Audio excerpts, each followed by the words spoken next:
yard this morning, or what's going on there? Just oof, that was disgusting. We found some scat at the farm that we just could not identify. So we're online Googling it and everything, and it really looks like bear scat. Next thing you know, Pinto just is freaking out. We go out and there's this badger, and it was a badger. Oh wow! I was leaving scat. It makes that big of a poop? I guess so. Wow! What a beautiful conversation this morning. All right, Shauna, you ready? Yeah. Are we on YouTube yet? Are we on YouTube? Oh, Jesus. Hi, YouTubers. Good morning, YouTubers. Good morning. It's time for hummus. Happy sunny Friday morning in this wonderful, warm city of Seattle, Washington. We are planting finally at the farm. Last night was the last night. It was supposed to get down in the mid-30s. So Jackie has been pulling everything out of the greenhouses and putting into the cold frames Today? so they start to firm up. And now today, we're actually going to start putting things in the ground. That's a lot of confidence. Well, it is almost May 15th. I know. Typically, Mother's Day I know. is the day. I was just reading this morning, the cherry trees are having they're going to have some serious issue because the bees, right. it's so and cold and the bees are not going around. They're like, hey, I'm staying home. we had our orchard is alive with bees right now. Is it? But they're Because Yeah. they normally don't come out if it's not enough. Yeah. And it's been, yesterday was the coldest May 12 on the record ever in Seattle. I'm like, that's the kind of record I want to see. I don't care. I'll be in France in a week, and it's warm over there. Is it? Yep. Well, this weather should hit there by a week from now. No, please don't do that. Careful what you wish for. Look at India. Well, yeah. They're on the other side of the Sometimes we don't appreciate our cool, moist weather. Look at California right now. planet. Look at Arizona. I mean, New Mexico. New Mexico, Arizona. Ohio. Yeah. I mean, it could. I mean, we could be definitely. I'm just saying there's nothing wrong with a cool, moist climate. But you know what's funny about yesterday was the coldest day ever, but the warmest day ever was 66 degrees, which is still not balmy. I mean, they go, oh, it was the coldest day. It was 51 degrees. You know, last time I was up your way was for I don't remember if you and Mike went with us, Pam. It was my 50th birthday or so. We went up and bought tickets for the Chicks, the Dixie Chicks, which are now just the Chicks. Yeah. Where was this? We were up in Alberta. I don't know what the name of that arena is. I don't know. I think so. Yeah. Somewhere Alaska flies. We just looked at their concert tour and looked at where Alaska flies because at that time I had 1 million miles or something. Now I only have 500,000. Yeah. You know what? I mean, it's. Anyway, that was the last time I was up in Alberta, maybe 10 years ago. I've never been to Alberta. In where? Just outside of Banff. Oh, yeah? All right. I have never been to Alberta. I've been Jeff, do you have COVID today, or couldn't you lose that Oh, for the sorry. show? I forgot I had my mask. I'm just asking. You don't have to. I think it feels weird when I take it off because I'm so used to having I know, it. me too. Okay, let's do this show. Let's put it on the road. I haven't even had coffee yet. Oh. Boy, Want me to get, yeah. Oh, boy, you imagine when he does have coffee. we like it. We get more singing out of him. Take your time, Chef. It's 9:10. Oh my goodness. We're already behind. Yeah.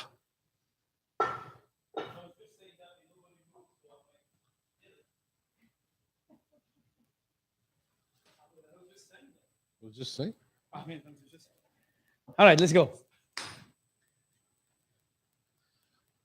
Welcome to the Hot Stove Society Show on Cairo Radio. This is Tom Douglas. And Terry Rotero, the chef in a hat. And if you want to be part of this lively audience of one, you can come here, go to hotstovesociety.com and buy yourself a ticket. It comes with a delicious breakfast and steaming hot coffee.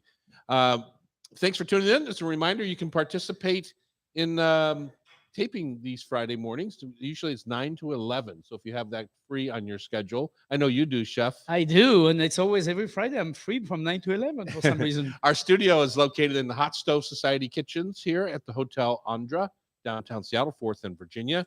If you need a landmark, our restaurant Lola is downstairs. Across the street is the Dahlia Bakery, Serious Pie. And then a lot of people know Asagio Restaurant, which is right next door to us, too. 4th and Virginia is what you have to remember, right? Exactly. And what you were referring to is you can watch us on YouTube live because we have our own YouTube channel. You go to Tom Douglas and Company and you click on Hot Stove Society Radio Show and you'll find us every Friday morning or the rest of the week. Here we go. Tasty subjects, they include purple sprouting broccoli. Sounds delicious. It sounds like something Pamela, our producer, made up. She loves a good rainbow on her dinner plate. And it's when you go to her house, you don't just say, what are we having? Because that's usually you kind of say, well, we're having salmon tonight or we're having steak tonight. Right. At her house, it's more like, what aren't we having? Because there's radicchio and fennel and carrots and purple sprouting broccoli and barley and you name it. She's just trying to keep you in line. So it's just remember when you go to her house and have dinner, say, what aren't we having tonight? The list is shorter. It's International Hummus Day. Yes. And so we brought in a hummus. few things of hummus from our local grocery stores to see if we can do a little Hot Stove Society tasting. And we're serving them with those delicious La Panzanella biscuits, those crackers that they make.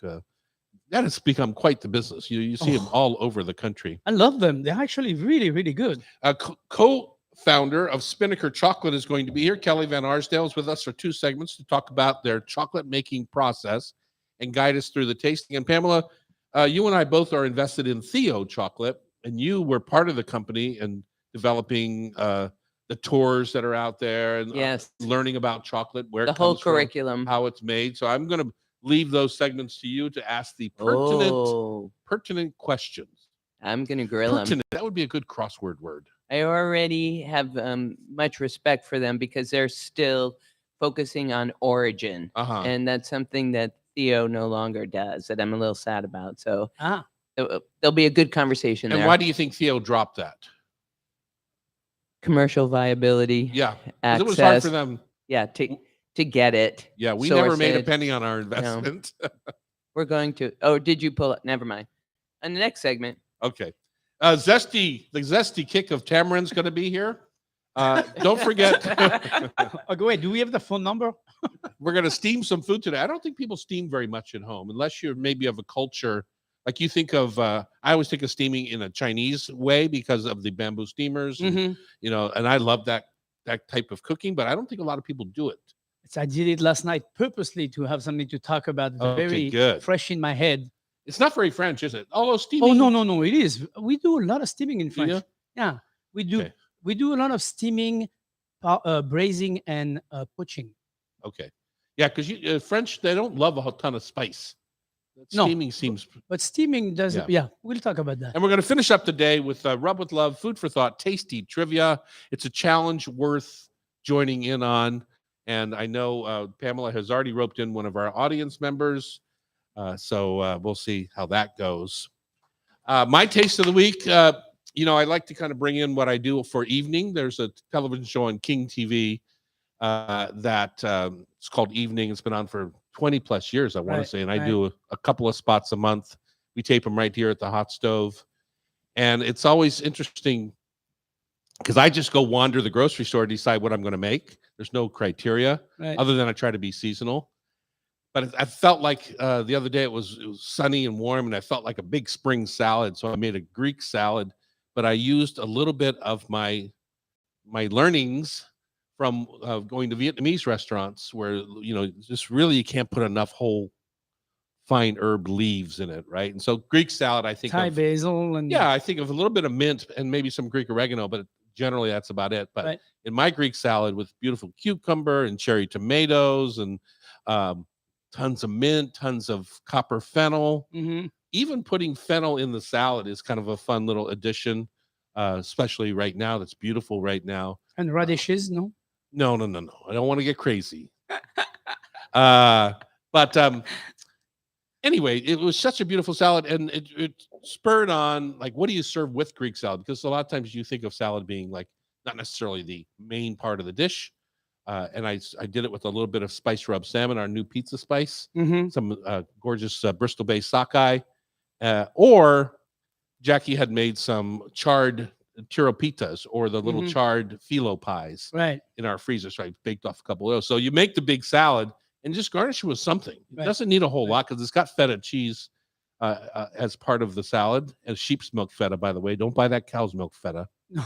It was just a delicious, beautiful ode to spring. Personally, I would do. You don't even need to add any protein like you do. No, you don't. I mean, you could do a nice little grilled toast bread with some tapenade, olive tapenade on it, and that would be a nice complement to a nice. Especially because that dressing is so simple. It's just olive oil and vinegar, and it's all on the bottom of. Right. And you can just soak it up with your bread. Yeah. I can't wait for summer to be around the corner. It is around the corner, Chef. Well, I don't know what corner you're looking at. You don't have to wait any longer. My corner says for the next week, it's going to be cold. Yeah, you don't have to wait any longer. My taste of the week, Chicorina Pastries. That's a fairly new pastry shop in in the CD district, Central District, like right next to Communion down there on Union.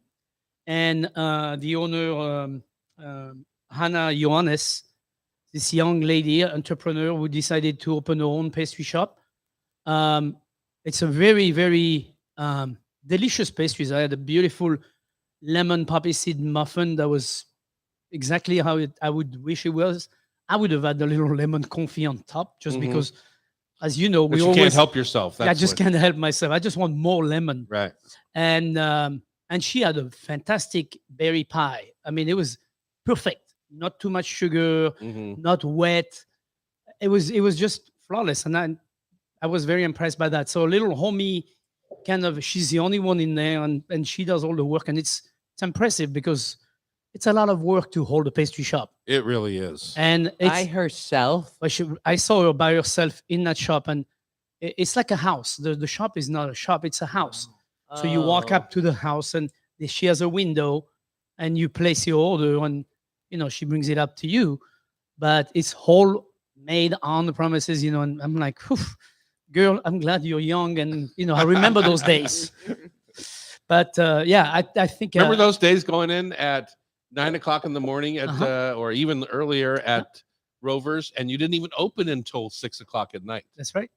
That's quarter to 8, triple espresso, a cigarette. That was the beginning of the day. Yeah. And I was like, geez, I'm glad we didn't keep that up. All right, up next, it's purple sprouting broccoli. There's smaller heads with multitudes. I can't even say it. Up ahead, purple sprouting broccoli on Cairo Radio. It's the Hot Stove Society Show, 97.3 FM.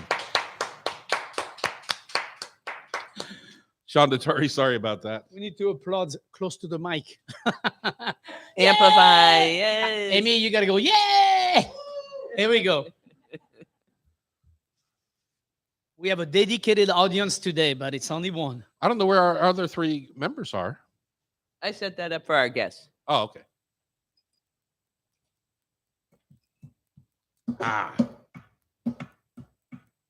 It's funny how 1 week we have 1 week we have 20. It's like, I know. How does that work? What is that about? What's today so special about?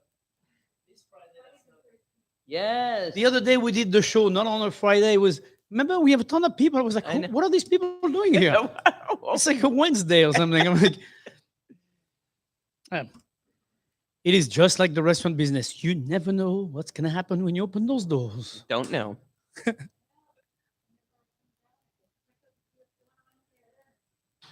That's very good cool. Timing. Are you taking a cooking class too? What's the class tonight? Masa. Beautiful. No, didn't happen. But we could drink wine tonight. We can talk about it. What's Wine 101? Who does that? You do? I have an extensive wine background. No, I know that, but I was just wondering who. Jeez Louise. She's touchy on that subject. I'm sorry. I didn't realize you were I know you do, but I didn't. Doesn't realize- sound like you know it, chef. I'm a I didn't hell know of a she was the teacher one doing too. the class. You could bring like maybe a winemaker. You know, when she first started in the wine thing here, she was at one end of the market at De Laurentiis running their wine program, and Mike, her now husband, was her arch enemy at the other end of the market running Pike and Western. Arch enemy. Arch enemy. and then you, She's very competitive. This one and then didn't you meet your wife selling wine? at Pike and Western. Yeah. So I got to see the whole thing happen. Matter of fact, they got married 6 months after Jackie and I got married. It was her anniversary yesterday. 38 years. Oh, happy Holy moly. anniversary. Yeah, thank you. It's a miracle. 38 years? Yeah. That's more than me. By a lot. Oh, Wow. thanks. Thanks for rubbing it there. in. That hurt. You must have got married much younger than me. My second It husband. was her. Yeah, it was after she killed her first husband. Then she married her second husband. Move away. All right. On purple sprouting broccoli. And we're back in the kitchen here at the hot stove. I'm Tom Douglas. And I'm Terry Rotero, the chef in a hat. And Chef, we're going to talk a little bit about purple sprouting broccoli because our producer, Pamela, loves her veggies. And so the other thing about it is that, you know, we've had a very chilly spring around here. And early on, we had a cold winter. Right. Back in when we had the big snowstorm and stuff. But purple sprouting broccoli is very hardy. And it seems like a good thing to grow in our neighborhood. Correct. Well, You know, anything Not from the- necessarily over at the farm in Prosser where it gets too hot, Right. but in this cool kind of wet climate because you can plant it in the fall. It loves a good freeze.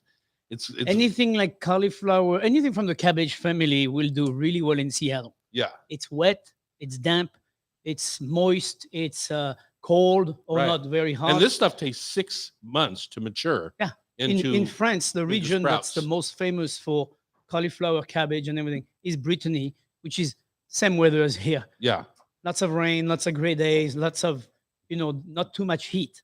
And that And a cool provides- moist breeze. right. And Yeah. that provides for, the cruciferous family just does love that. Yeah. Brussels sprout and all that. So all of that said, you should get your seeds and get them going in the fall, seems Right. to me, so that it's ready to go this time of year right now in the spring. Yeah, it's an you can overwinter growth. Okay, so let's cook with it. You can't. Here's what I'll say about it, though. You can't really find it. I have not seen it much in the grocery store. You have to go to the farmer's market. Well, PCC has got all the Right. local stuff and at the farmer's market. Okay. There's mountains of it. Okay. And most farmers markets are opening now in the next couple of weeks. I mean, I know the one in my neck of the wood in the city opens May 15, so this weekend. So it's most of the farmers market, neighborhood farmers market are going to open in May. They open in May. So So let's cook with it, Chef. You start. I personally like to take the top part and cut just the top parts of the broccoli and keep the stem and steam the stem for another different purpose. Mhm. But I like to take the top part and I like to drop them in brown butter, period. Just like that, because they're very tender. I'm not shy about, putting it in brown butter. Why Mhm. not? Why not? So you end up with a semi-fried broccoli floret, basically, that is extremely nutty because it's a sweet. When you eat it raw, it's sweet. When you put it in brown butter, it just tastes like nuts and sweet. So it's very, very nice. And then I finish with a dash of red wine vinegar, Mm-hmm. and then that brings the acid right into the dish. So it's like a beurre noisette with vinegar. Mm-hmm. So that's how I like to put that. So And are then you just serving that as a side dish, or are you building a pasta on that, or what are you going to do? You can do many things with it. That's the base of that is once you have that, and you could put chopped shallots in it, and so the shallots fried at the same time. But once you have that, you can put that on top of a pasta. Which in the pasta you could also have mushroom and all kind of other stuff.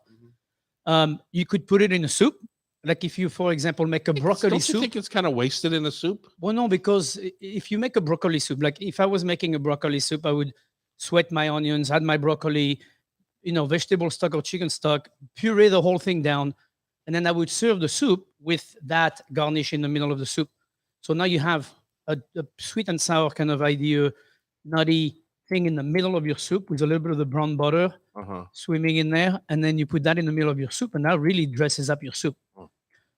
It goes But well. my thing with soups, and it's my pet peeve is when I get into a bowl of soup and I've got pieces in the soup that are bigger than my spoon. Oh, no. And you got to make sure you cut it down and make more of Correct. a relish out of it in your Correct. soup. It's always, I mean, we talked about You know what I'm this saying? before. Don't you hate that? I Like, just, how am I supposed to cut this in a bowl of wet soup? I always tell people when you cut, you don't have to know how to cut all the cuts that we talk about as chef, but you must remember your mouth is only so big. Yeah. So don't leave the, like the chard. You go into a restaurant and you're putting a piece of chard and it's, it's 12-inch long. You're like, what am I supposed to do with that? Yeah, exactly. Okay. So to me, you've, not to be critical, chef, but you've kind of taken this beautiful spring purple broccoli shoot, and by putting it in a soup, you've kind of lost it. In some ways, I even think that by slathering it in the butter fat, that you're kind of losing some of its beauty. Right. So I'll just take the opposite road. Okay. Later in the show, we're going to talk about steaming, but I'll steam that broccoli real quick and then just toss it in, in something light and airy. I'm listening. I'm listening too. He's developing I know, the thought. This would be a good time to use a nice olive oil, a squeeze of lemon, something that's going to enhance the flavor and not kind of take it over. 100%. So You and can then also, I would love to just serve that, because I literally, Pam says she sees it at all the grocery stores and markets, but I haven't seen it much. When I find it, I want to celebrate it. Yeah. It's a good time to use. In the store, they have, in the olive oil section, they have this kind of orange or pressed olive oil or a lemon pressed olive oil. It's a good time to use that. Just drizzle it over top. It's also a good time to use your big flake salt. Yeah. Right? Because the salt's going to add crunch. You've steamed the broccoli where it's still crunchy, but not overly so. I don't like the raw thing unless I'm eating raw vegetables. Right. Right. So now's a good time to use some of those lightly flavored olive oils that you spend a lot of money on, and they're so delicious, but you don't want to put them in a salad dressing, because I can use olive oil and lemon juice in a salad dressing. You could use the principle of a slaw as well. You could just take those florets, cut them, and then marinate them with a little bit of lemon olive oil dressing kind of idea. And then I think I just did that, chef. Well, you let it sit on the counter so it becomes more like a slaw, like it tenderizes a little bit more. And then you could put that on anything. On anything. It could Or be, by itself, right? it'd be great. It'd be great on grilled bread with goat cheese. I mean, goat cheese and those florets would be delicious. But anyway, yeah, they're definitely multi-usage. I've found one extreme. You brought the other extreme. Anywhere in between. I mean, you could grill them. Grill a piece of salmon Let's now. talk about that. How do you take? I mean, I know how I do it. Whether it's cauliflower or broccoli or chunks of cabbage. I don't do it with Brussels sprouts so much because they're so small. But you can put them in one of those mesh baskets, right, and do them over the fire.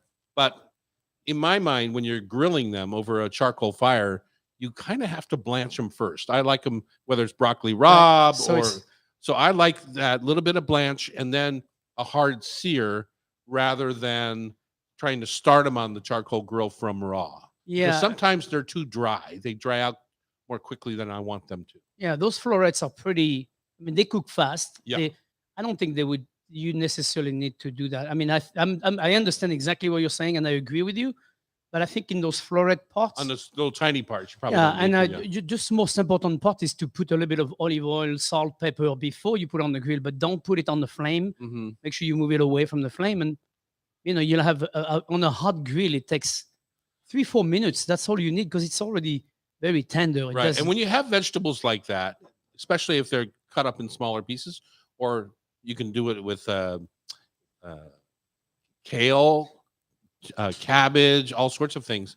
Get one of those mesh baskets off from a barbecue store online or something like that, and because you can do anything, you can do ruby chard in there, right over the fire, and it's as long as you've tossed it with a little bit of olive oil, it's delicious really quickly, and it brings a big pile of luscious barbecue flavor to your table. Absolutely, I think it's the perfect tool for this kind of thing for the young floret, like these tender greens, young asparagus.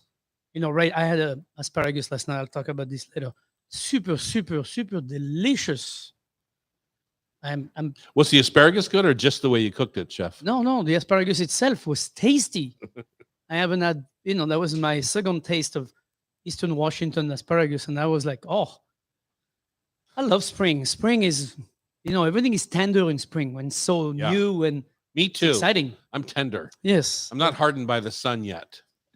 You know, we're taping our show today on May 13th, which is National Hummus Day. Hummus. Hummus. I can't do it like the Israelis do it. Hummus or Lebanese or whoever does that hard thing in the back of their throat. But anyway, we're going to try a few that are in our local grocery stores and tell you what we think. On Cairo Radio, it's the Hot Stove Society Show, 97.3 FM.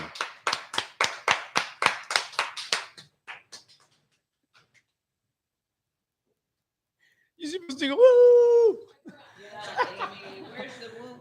This is why we're so famous. I forgot. Jeez. I love this map of the origin of hummus. Cairo, Gaza, Jerusalem, Beirut, Damascus. Do tell. Vegan too. For the boil. Yeah, and so. You mean boil Oh, and so. for the chickpeas? It breaks down the texture so it's smooth.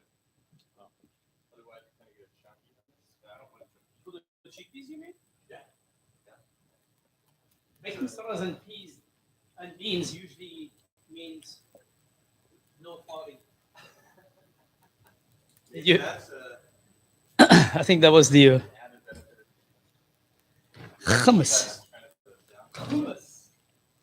Hardening is good for you. Yeah. But Sean, you know, when you boil with it and then you strain it, I still get a little taste of it because most of the recipes in this book call for that, but I'm confused by that. So it's good texturally, but it does change. That was incredible. Oh, it's super garlicky. So I think it's the balance of not having flavor in there. Maybe I put too much. I'm sorry, what is your name? Yeah, I've tried to make hummus and I get like Did you try the hummus? You have a Oh, favorite? you know. yeah, hers was incredible. You don't have to have a favorite. I mean, it's an American thing to always want to take a favorite.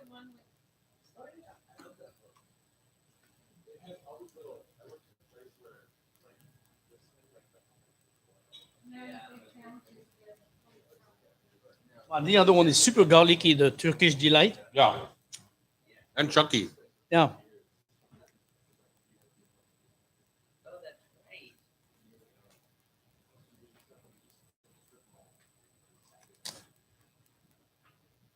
Where was that?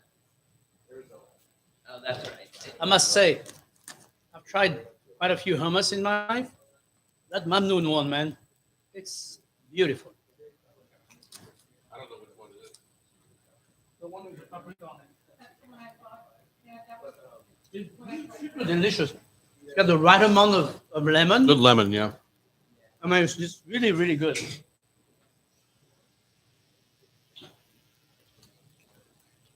I like the one in the middle from Dreamland, but it's very neutral. needs more. Yeah. Excuse me. I don't think so. Oh, like this is perfection. I was joshing. remember you I got some feedback on the classes last week. Yeah, what They they said say? you don't like lava beans. I just do that to try to get. Oh no, you would not. You would not. You can't. I know you. You can't lie. You're not a good. You're not a good bullshitter. Really, she is. No, no, no. I know she wasn't lying. Like that's because you never had it fresh. Right. Which I need to, Sean. We need to get a pound of fava beans in the market fresh. We need to make it full. I'll grab agree. some And when next you buy week. them, make sure the pods are not too big and feel the peas inside the beans, but they're not too big because the smallest one. You know, on Monday, I told that story about making Charlie peel fava beans at the farm. And on Yeah. Monday morning, I get a phone call. I see it's Charlie Billow. And I think somebody listened to the show and told Charlie about it. What Yeah, about you know what? It's what's his name? TJ. it wasn't JT, I mean. it wasn't about that. It was about going to Hawaii next January or next November, I guess. Next November, not this November. This November. Oh, this November. That is the next November. Is this coming November? But he talked about fava I'm beans. with you. Charlie did? No.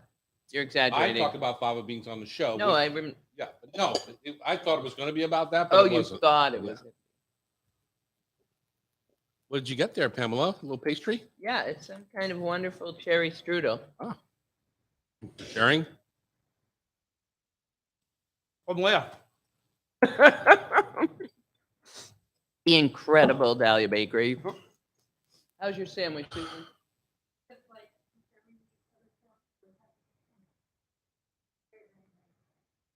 Report on the two pastries I bought for Kathy. You Yeah, bought. yeah, You yeah, bought. yeah. Thank you. You bought. Yeah. I came to buy it, but you bought. She said the jam was, it was, it didn't really have much flavor. Prickle pear. And It doesn't. Prickly pear doesn't have So much. the cheesecake was really good, but the jam was. Yeah. And what was the other thing I took? Tell Kathy to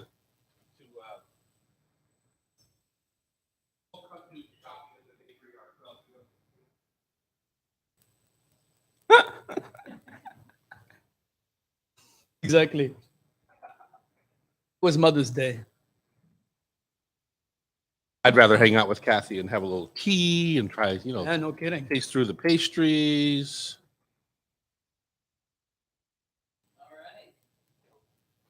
All right.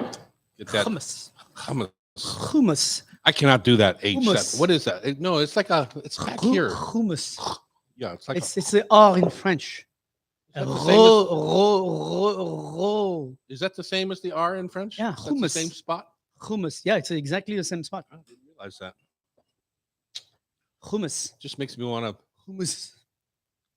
Yeah. People are going to say, what is this French guy trying to speak? Hummus. All right, it's time to enjoy some hummus on National Hummus Day. And I try to do it. I try to say it correctly. I was in a Hummus. Jewish restaurant in Philadelphia called Zahar, Oh, yeah. and I was trying to figure out what the heck that they were talking about when they, it's just that hard back of the throat hummus. Hummus. And you say it's the same Hummus. as it's the same as the French R. in Yeah, how when and you how you get to that sound. yeah, it's the bottom of the throat and hummus. And then do the You French roll, R. you roll.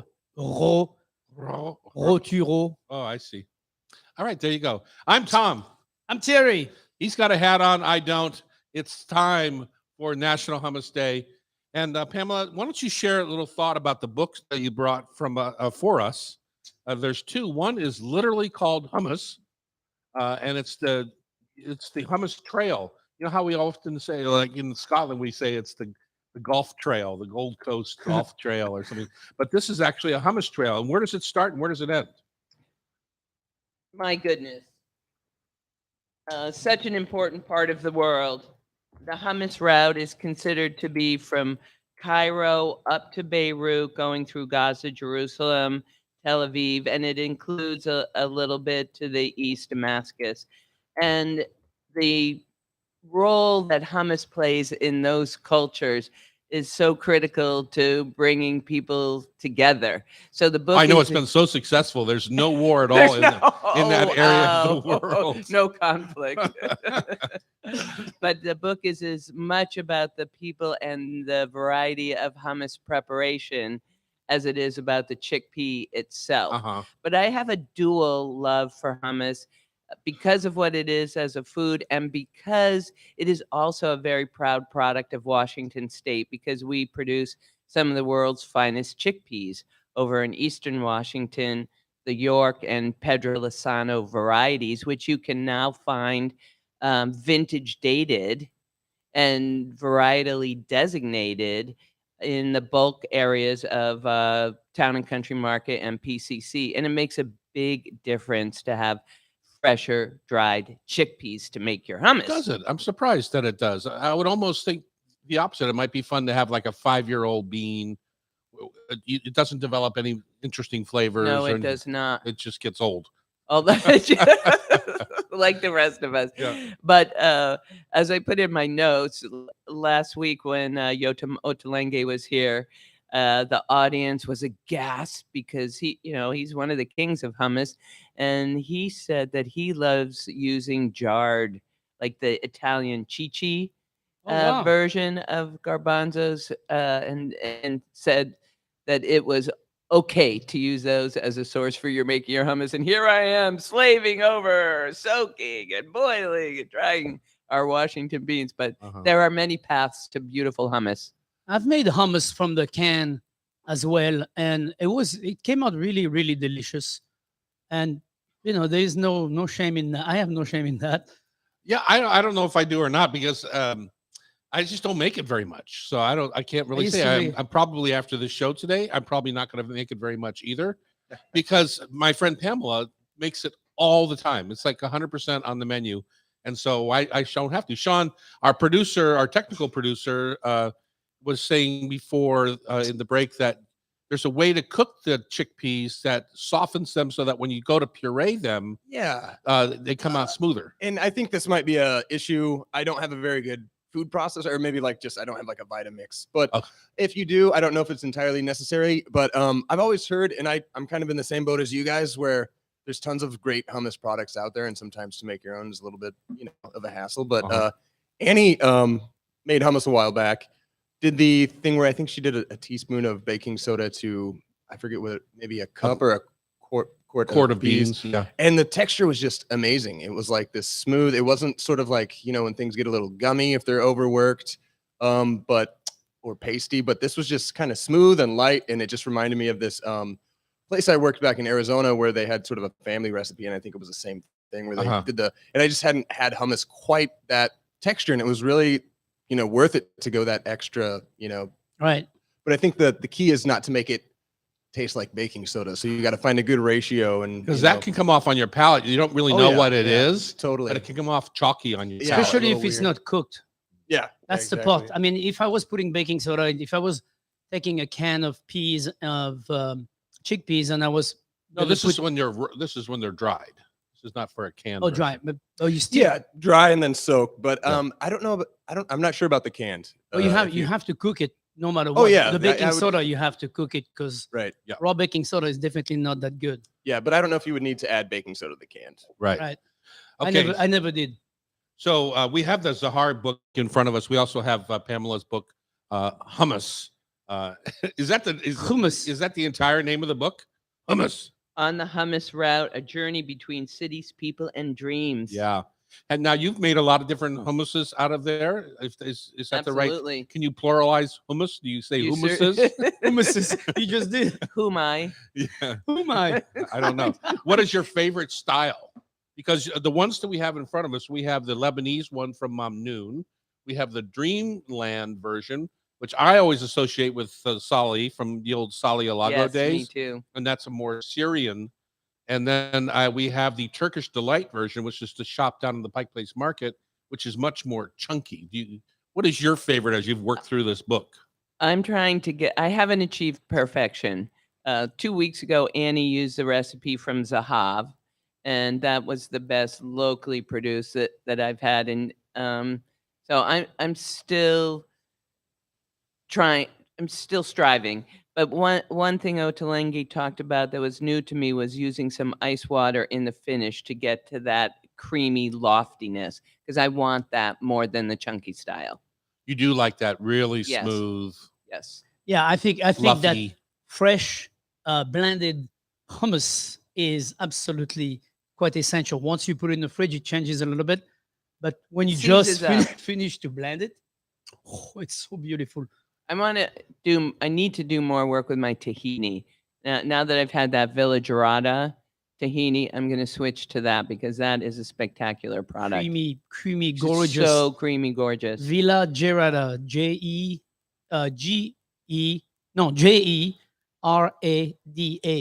And it's Mehdi is the one who does that. Tahini's, well, there's a lot of arguments in the book about the tahini ratio, but I'm a fan. Mm-hmm. Less garlic, more tahini. Yeah. As much lemon as possible. That's what I say, as much lemon as possible. Yeah. Lemon is, I think, a good addition to a hummus. Okay, so Chef, we have 3 types of hummus in front of us. As I mentioned, we have the one from Mamnoon, which is a restaurant up on Capitol Hill. They have a few different other joints around town. We have the one from Dreamland, which is, I want to say, like 125th and Aurora. It's in a building you would never realize that they were making beautiful baba ganoush and hummus and pitas and stuff. And then we have the one from the Pike Place Market, Turkish Delight, which is very different, very chunky. I had a whole chickpea in that one, but lots of chunky chickpeas. My But very garlicky. Very garlicky, and it's my guess is a certain style of hummus. So, do you have a favorite of the ones that people can buy in the grocery store in front of you there? Well, the one from Mamnoon in the last couple of years has been my favorite hummus on the market that I have found. I've had Dreamland and I've had Turkish Delight, and it's a different style. But Dreamland, I really like Dreamland because I think it's a good vessel, meaning that I can see putting some nice lemon confit on top of that as you serve it. So you could have little crostini or crackers or even some pita bread on the table, warm, and you can spread that onto your pita and put the lemon confit right on top of that, and that would work for me. The one I like about Mamnoon is the lemon content to the ratio is perfect to me to the hummus, and a little paprika right on top of it. I think it's paprika that's right on top of it, sprinkled on top of it, and I think that's most perfect. I mean, probably the most well-known brand out there, which we don't have in front of us today, is the Sabra, which is owned by Pepsi Cola, and so we'll just leave that at the grocery store. It's not that it's bad product. I mean, I've eaten them many times, so I'm just saying these are a little bit more intimate. Well, these feel a lot more natural and fresh in terms of. They're probably are. The thing I didn't realize about hummus that so many people do, and when you look at the Zahar book, or Zahav, sorry, you see it kind of as a base for almost like a lunch. So like you have a plate with hummus spread all the way around, and then in the center you have like stewed lamb, or you have a little salad of fava beans and sprouts, roasted chicken. And I don't think of hummus being served in that way, at least in my house. I've never traveled in that part of the world. So is that something that you have seen, Pam, that you see people use it kind of as the base for their lunch plate? Yes, and as the place Sean worked, he said they had many popular dishes that way. And I love the service when you get the hummus with the chickpea in it and some the whole chickpea and some greens and the olive oil, and usually it's like an herby olive oil. Yeah, that's kind of perfect. It's a great dipping sauce. I mean, it's you can. I know, but it's this lunch. Yeah, it's really the hummus is looked at in my mind. There's your whole protein. Right. Yeah. Very rich for sure. I mean, so fun. All right, we're going to come back and we're going to steam up a few things just because that's what we do. One thing I forgot to mention, there is a movie called Hummus the Movie. It's a documentary. You got to watch that. You're going to make Pam cry. I'm 3 different places in the middle of Persian countries, Israel, Palestine, and I think Iran. All right, here we go. Thank you for telling me. When we come back, steaming on Cairo Radio, it's the Hot Stove Society Show, 97.3 FM. No, I know. I just forgot to mention it. Isn't it gorgeous? Pam, you've never seen that movie? It's really cool. No, I never even heard of it. It's hilarious. It's like they're all fighting for like having as you would imagine. The best. It's just like the noodle bars in Japan. Tom and Terry Kelly's our 10 o'clock guest from Spinnaker Chocolate. Nice. This is Susan, our real live guest. It's impressive. We have one guest today. It's impressive. But she's the best. She's worth 10. Well, we're gonna bring someone in to help too. So.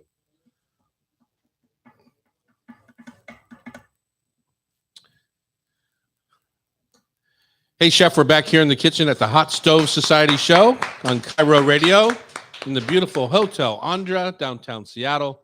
And your hat is looking, you have a fresh hat? Yes, I do. Yes, your hat is looking very new today. Very fresh and dapper. Dapper, yes, indeed. I'm getting ready for my trip to France. So, do you remember the name of the gel in the pomade in Oh Brother No. Pardon me, I'm going to restate that. Do you remember the name of the hair gel in Oh Brother Where Art Thou? No. It's called Dapper Dan. Here we go. Yeah, there you go. Dapper One of the Dan. greatest soundtracks of all time, by the way. Okay. Would be super fun to steam with. Like put that in the background and then steam with. I get it. Yeah.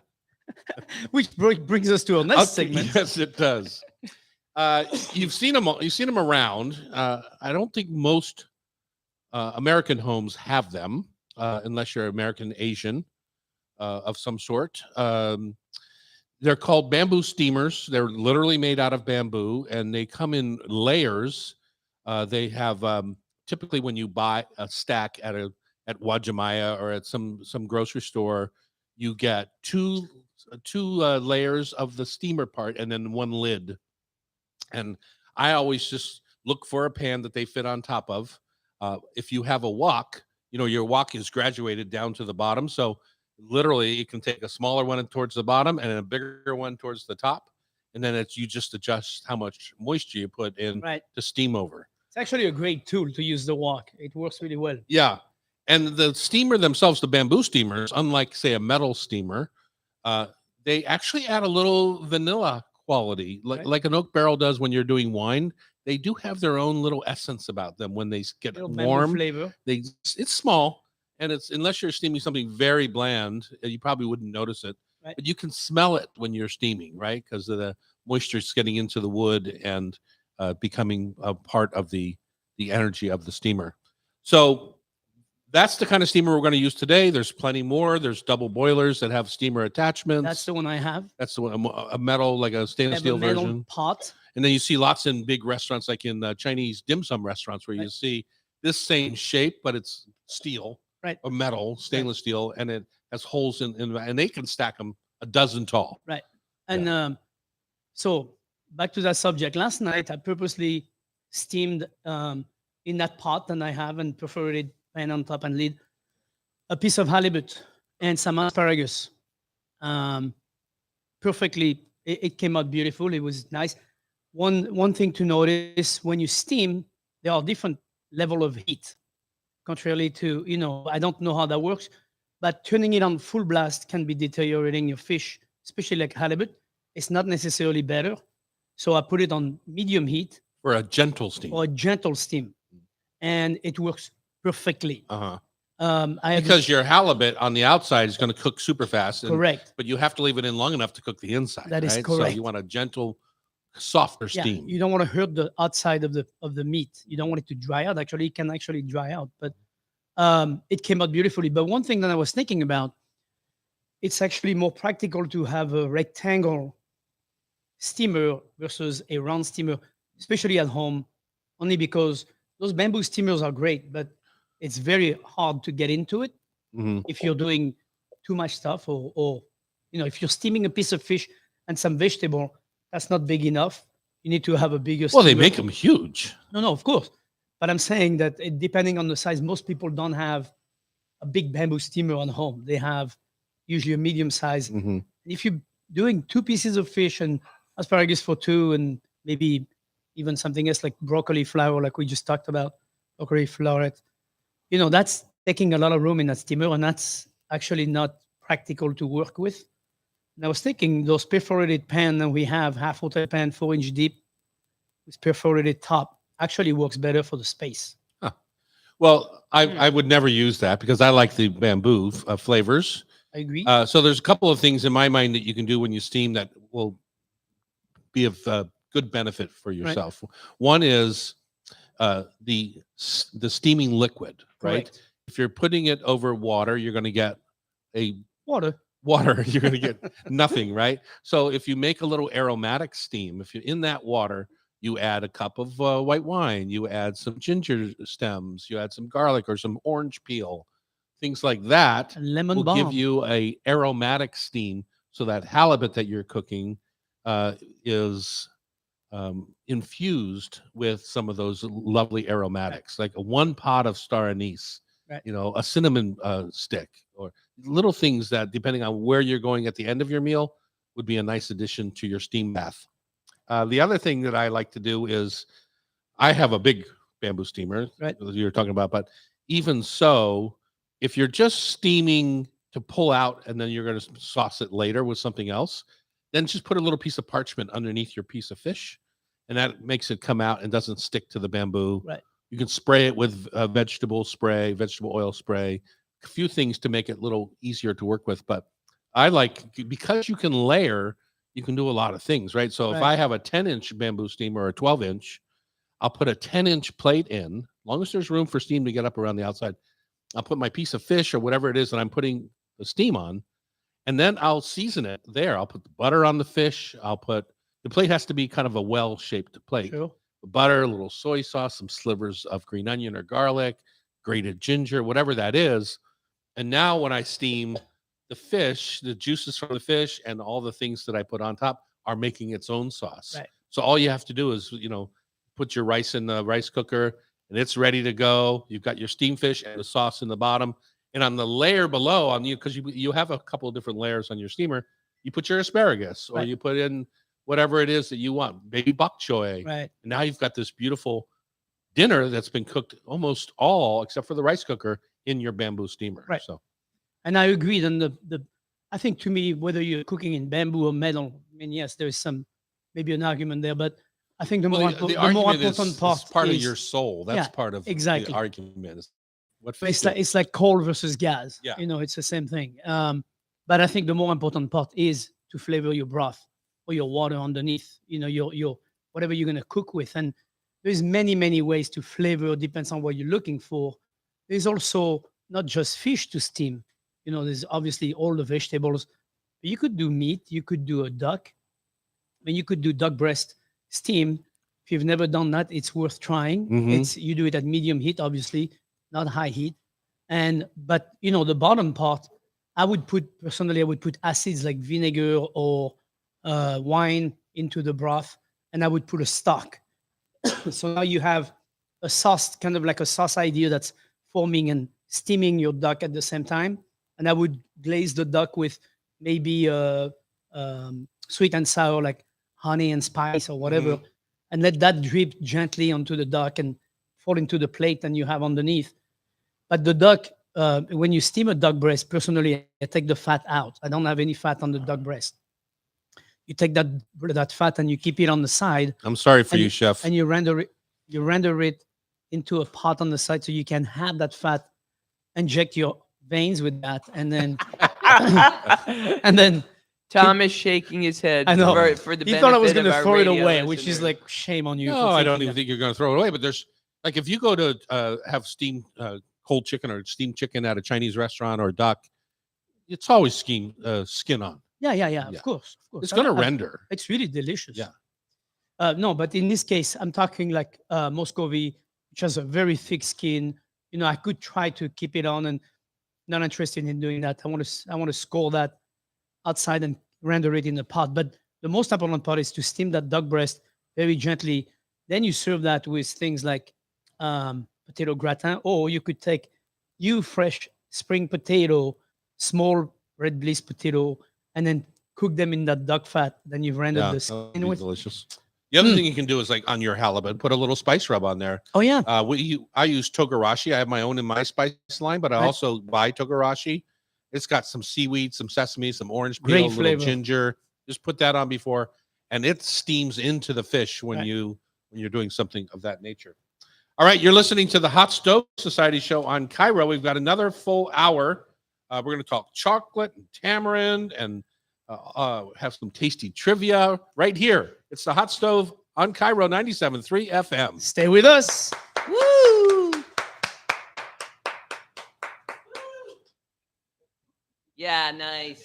Thanks, nice. Amy. Thanks, Amy. A day old. Yeah. They're late. Yeah. Thanks for the help.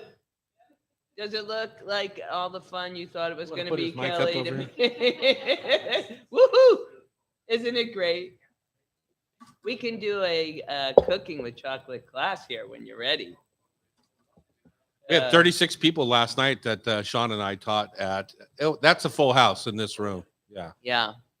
And we still got them out on time. It was a private event with a radio station that was entertaining some clients. TV station. Oh, TV station. I made sure to put out our Cairo logo and our King TV logo. Competing one to the station that we're on. Which TV was it? It was Q13 was here last night. They dropped the Q, though. Can we move him over? The folks.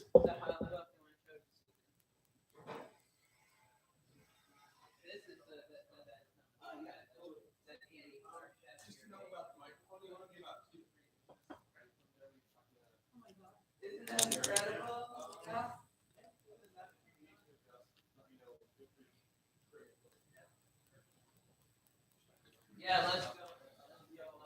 So Kelly, on the first segment, we're going to talk about you and how you got started. In the second segment, we're going to talk about the chocolate.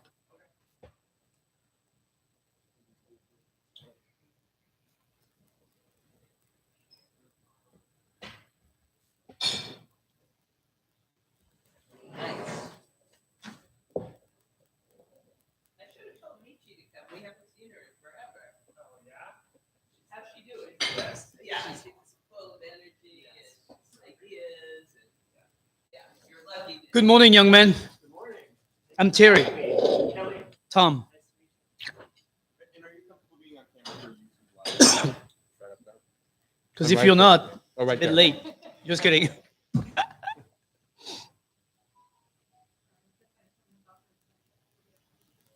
We ask for All right, we're back forgiveness. on our. And bring the mic as close as possible to you, like this. You need to hear your voice in the speaker. You want to hand us one of those, Kelly, and then are they all different? They're all different. Oh, okay. But So, usually you read kind of the plain ones first, so you can get a sense for just all a right. single word of flavor, and then I didn't realize they were all different. I can put them up there. No, we'll do that in the break. Chocolat. We'll have about 5 minutes for you in the first segment, and then we'll have a much longer 9 minutes in the second. Okay, Chef. It's the Hot Stove Society show. I'm Tom Douglas. And I'm Terry Roturo, the chef in the hat. We have one audience member today, Susan. She's making a racket. We like it.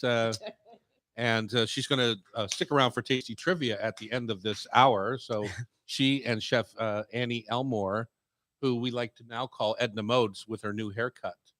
She's the what do they call the devilish, the Incredibles. Yeah, but she's like the brilliant bad person. I don't know the role. Evil Evil genius. That's genius, right. evil Annie is our genius. evil genius. Yes, she is. For the rest of the show, we're going to talk chocolate, and we're also going to talk tamarind. Chef, you brought in some tamarind. Yeah. And it's looked to me like a lot of times you see tamarind at a grocery store, it's in a dry kind of pod. Correct. Yours was very wet, so the outside part of the pod had already It's been taken confit. off. Oh, you made confit. I didn't make it. I bought it that way. Oh, okay. All right. But let's jump right into our chocolate story here with Kelly Van Arsdale of Spinnaker Chocolate.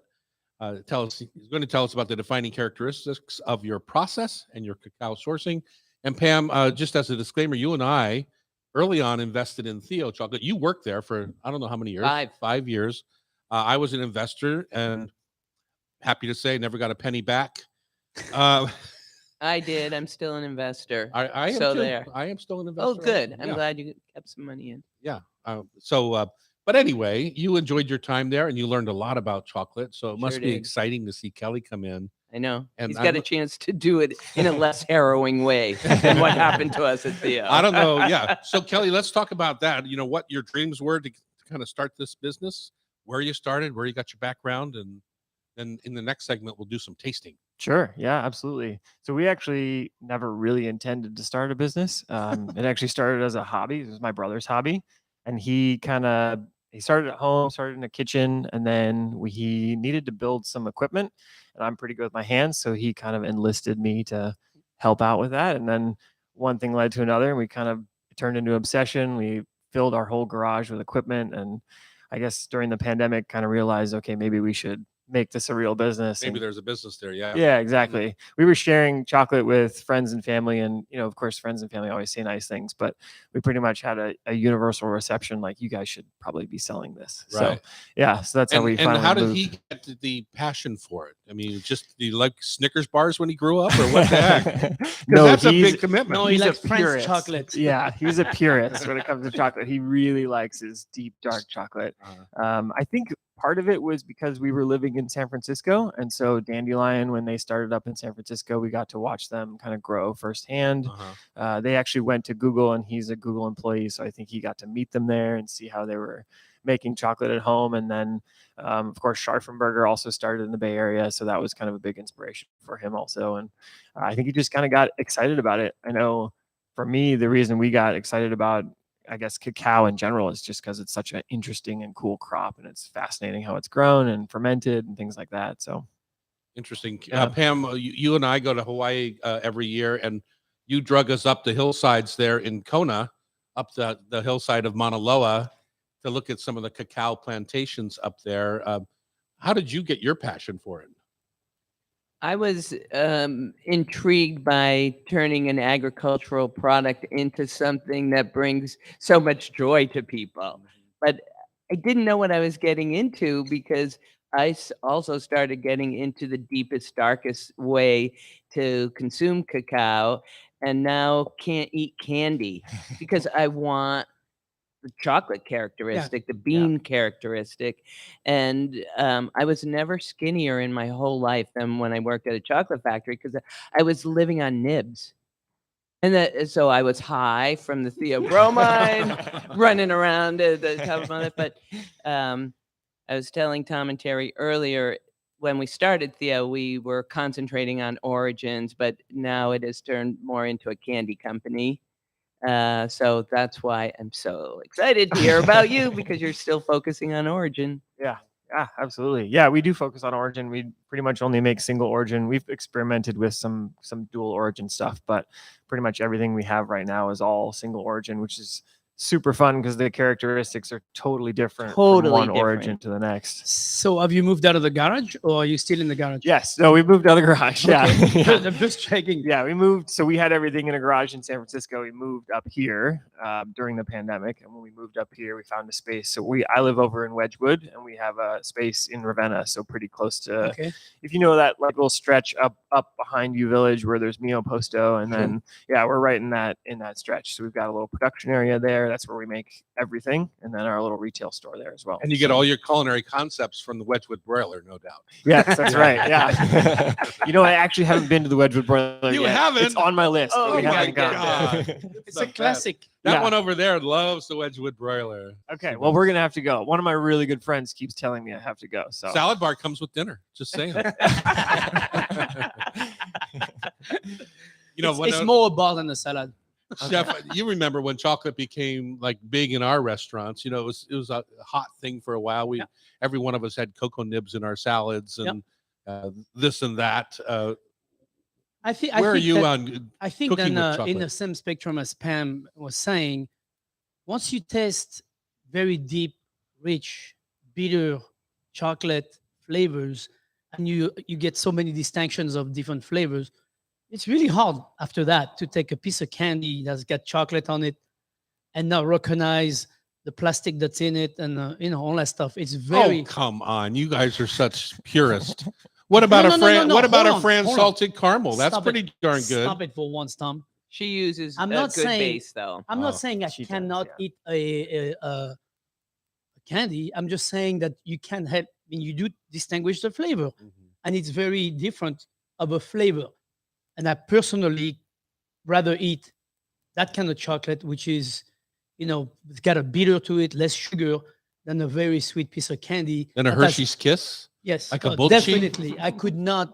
That Hershey's Kiss is, I'm glad it's what it is. I think I just ate a half a bag of them at Easter time. I'm not sure, but I might have. See, I can't do that. The worst candy I've had lately, though, I will admit to, is a Cadbury egg. Oh, Jackie bought some of those I don't Cadbury think they eggs. even have any cacao in them. No. Oh, there's something in them that's really gross. Yeah. My wife is German, and so she loves her super creamy milk chocolate. Kinder eggs. She loves the Kinder eggs. What I was. So we actually make it's called a dark milk. So it's halfway between a milk and a dark. We We made that as like a starter dark for her to transition her over to the dark side. And now when she tries them, she just puts it down. She's like, oh. You've spoiled this for me forever. Yeah. Well, I personally also like milk chocolate. I think if it's done correctly, it can have a beautiful depth to it. It's not, but you're right. A lot of the milk chocolate on the market it's sugar first. And then all right, we're going to get snobby in our next segment. We're going to talk about the difference between all these beautiful dark chocolates sitting in front of us and how we source the product and all of that sort of information. Right here on the Hot Stove Society Show, 97.3 FM. Okay, I bring think it, that bring would- it right back, and I'll take the snobby out of the world.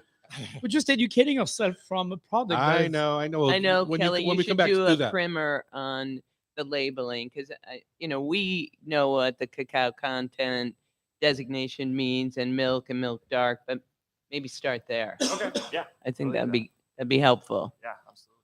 Okay, where are we starting? We need to do this kind of off the air so that we are sure. So we just kind of run. We can run this way. Like You start in Uganda? yeah, we'll start Uganda and go all the way through. If you think we have time for all of them, we can. Otherwise, we can. Let's stick to 5. I think it's probably better.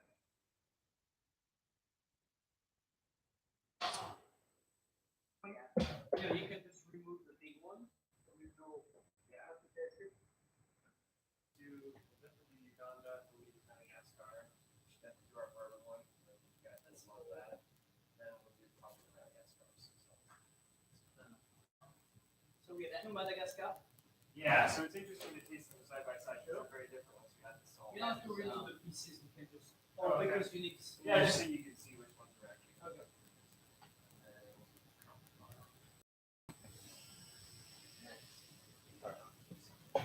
And we're starting with Uganda. Yes.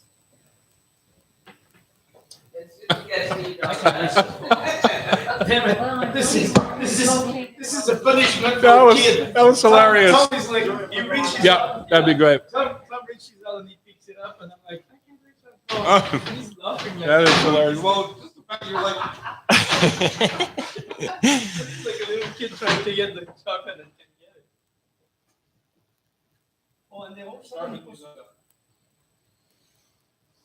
Yeah, we make 2 different dark milks. One of them is that Trinidad dark milk, which, like I said, that's the one that we use as our starter dark chocolate. Madagascar, I think, is so demonstrative for explaining to people how different a bean can be. Yeah. You know, you put that against the Dominican Republic. I'm talking to our YouTube people. we're talking on the radio. The radio show. Thank you, Tom. The radio show. Mm. You have the knowledge that these people want to know.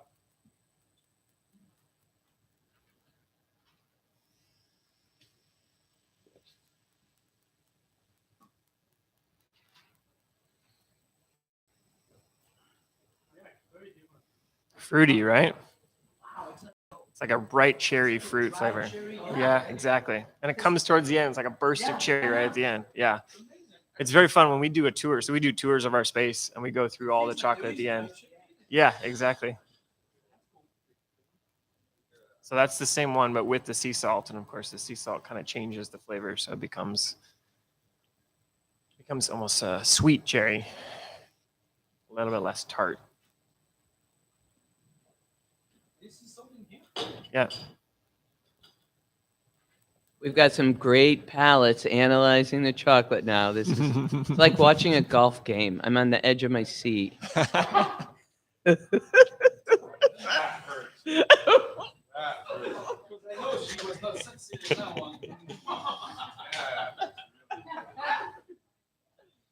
Oh. Okay, it's pretty light with the salt. Maybe the piece that was there, it didn't have as much salt on it. Yeah. Yeah. We use Jacobson salt from Portland, so we try not to go too heavy with Love it. 'Cause it's those pretty guys. salty salt. Yeah, it's amazing, right? Kind of builds towards the end.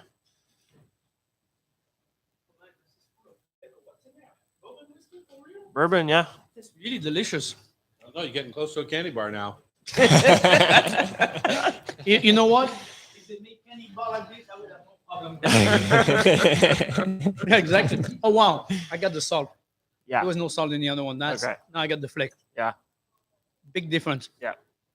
Salty, sweet, kind of changes the flavor quite a bit. Yeah, yeah. Yeah. Hey man, that bourbon. It's by far our most popular bar. It is? Is Yeah. it? Yeah. Yeah, the minute you say bourbon to Definitely people. tastes like a candy bar in comparison. It's very Well, in a funny way. Yeah. Yeah. I see what you're saying. A lot of the heavier chocolates are not for me. Because I want a candy. You don't look like this. Not even candy bars.